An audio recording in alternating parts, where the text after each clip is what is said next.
नमस्कार, आप देख रहे हैं आर्यावर्त टाइम्स। मैं हूं जैकी शर्मा। आपके साथ कहा जा रहा है कि पूर्व मंत्री हैं संजीव प्रसाद टोनी हैं। साफ तौर से कहा जा रहा है कि जिसे मध्य प्रदेश के जिस तरह से मुख्यमंत्री हैं मोहन यादव ने साफ तौर से आरोप लगाया है, जिस तरह से कांग्रेस पे साफ तौर से देखा जाए तो जिस तरह से ओबी SC ST को नीति को कांग्रेस लगातार जिस तरह से अनदेखी करती है और न्याय नहीं करती है। हमारे साथ बातचीत करने के लिए पूर्व का मंत्री संजीव प्रसाद टोनी हैं। क्या लग रहा है इस बार आप लोग पर आरोप लग रहा है, लगातार साफ तौर से कह रहे हैं, वहीं मध्य प्रदेश के मुख्यमंत्री मोहन यादव साफ तौर से आरोप लगा रहे हैं कि आप लोग OBC SC ST के विरोधी हैं।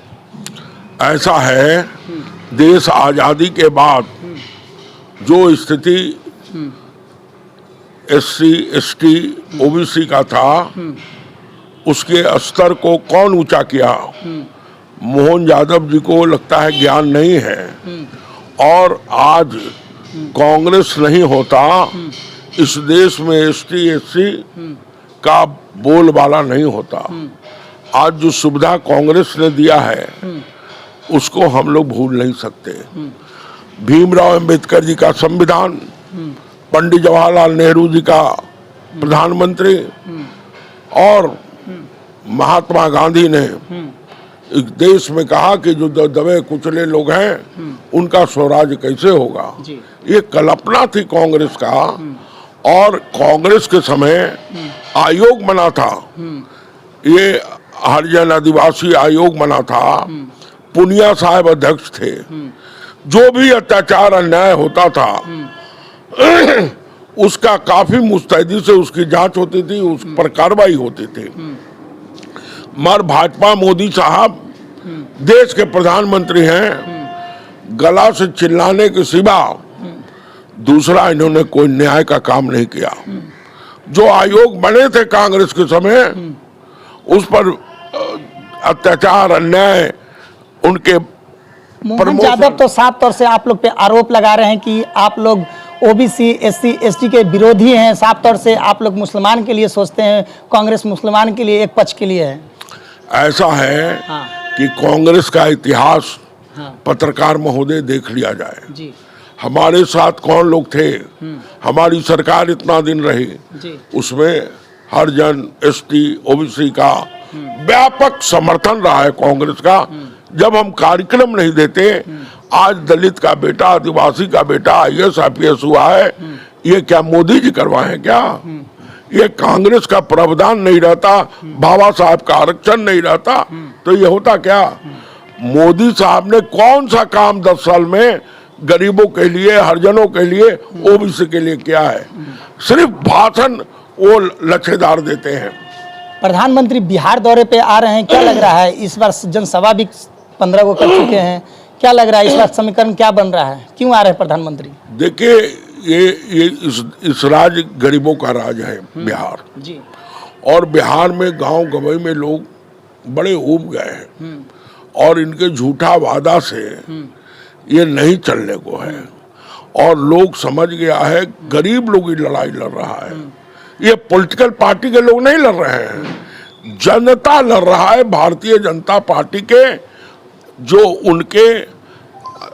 सिद्धांत, उनके विचार हैं, जो बड़े लोगों के साथ वो मिलके गरीबों को कुचलना चाहते हैं, और उनके भूख को 5 किलो राशन देके हमारे नेता ने कहा है, राहुल गांधी जी ने, कि हमारी सरकार बनेगी 10-10 किलो हम अनाज देंगे, बिजली में फ्री में देंगे, और हर महिला को साल में 1 लाख रुपया देंगे रक्षाबंधन के दिन। ये रख क्या लग रहा है इस बार सरकार आपकी बनती है तो युवा के लिए क्या सोचिएगा, भारत के लिए क्या सोचिएगा, कितना रोजगार दीजिएगा, ये बताइए।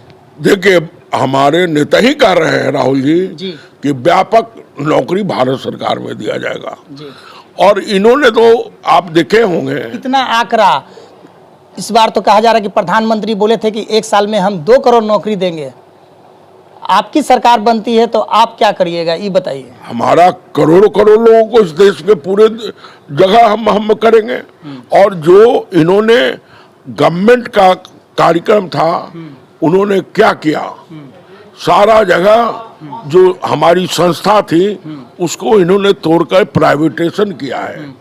तो इन्होंने कोई नौकरी को को कहाँ समुचित अधिकार दिया। बिहार दौरे पर पहुंचे थे प्रधानमंत्री नरेंद्र मोदी, तो कहे थे कि बिहार के लिए हम सोचेंगे, बिहार को आगे लेके चलेंगे, क्या सही है? ऐसा है कि 10 साल में नरेंद्र मोदी जी बिहार का नजर नहीं आया। हाँ। अब चुनाव आया है तब उनको बिहार आ रहा है। बिहार में कितना उपेक्षा हुआ है, गरीबों के साथ अन्याय हुआ है, अत्याचार हुआ है, इसको कोई देखने वाला है क्या? और विगत दिनों से हम लोग लड़ रहे हैं और खास तौर पे गरीबों को न्याय नहीं मिला है। उन पर केस होता है, मुकदमा होता है, ये सरकार टुकटुकी बना के देखती है। तो इस बार क्या चाहते हैं आप, बताइए? मैं चाहता हूं कि कांग्रेस का सरकार हो और कांग्रेस एक जिस ढंग से सेवा देश में कर रहा था आजादी के बाद, उसी ढंग से आबादी होगा, तभी एसटी, एससी और ओबीसी का कल्याण होगा और जो दबे कुचले हैं और राहुल गांधी के नेतृत्व में देश का भला होगा। तो साफ तौर से जिस तरह से देखा जाए तो वहीं पूर्व जो कांग्रेस से मंत्री हैं संजीव प्रसाद टोनी ने साफ तौर से बीजेपी पर जमकर हमला किया है और कहा है कि प्रधानमंत्री नरेंद्र मोदी जो है पटना रोड शो करते हैं या पटना में आते हैं, सभा को संबोधित करते हैं, बिहार के लिए नहीं सोचते, युवा के लिए नहीं सोचते हैं, महंगाई पर बात नहीं करते हैं। साफ तौर से मध्य प्रदेश के जो मुख्यमंत्री हैं मोहन यादव पर भी तंज कसा है और कहा है कि जिस तरह से वो बिहार में आते हैं, चुनाव सभा करते हैं, चुनाव में प्रेस वार्ता की करते हैं और लोगों को जिस तरह से भ्रमित करते हैं। कांग्रेस की जब सरकार थी तो हम लोग आगे बढ़कर नौकरी दिया है और इस बार परिवर्तन चाहते हैं हम, और कांग्रेस को फिर से राहुल गांधी को इस बार पीएम देखना चाहते हैं, क्योंकि जब कांग्रेस की सरकार बनती थी तो उस समय युवा को नौकरी मिलती थी, रोजगार मिलता था हर समय। जिस तरह देखा जाए तो इस बार कांग्रेस की सरकार बनती है तो हम लोगों के लिए सोचेंगे, रोजगार सोचेंगे। जिस तरह से महिला के लिए कहा जा रहा है कि 1 लाख का योजना जिस तरह से 1 सालों में महिला को मिलेगा, साफ तौर से जो पूर्व कानून मंत्री, जिस तरह से देखा जाए तो पूर्व जो कांग्रेस से मंत्री हैं संजीव प्रसाद टोनी, जो साफ तौर से कह रहे हैं कि इस बार सरकार राहुल गांधी की ही बन रही है। तो ऐसे ही खबर के लिए बने रहे आर्यावर्त टाइम्स के साथ। जैकी शर्मा की रिपोर्ट, पटना।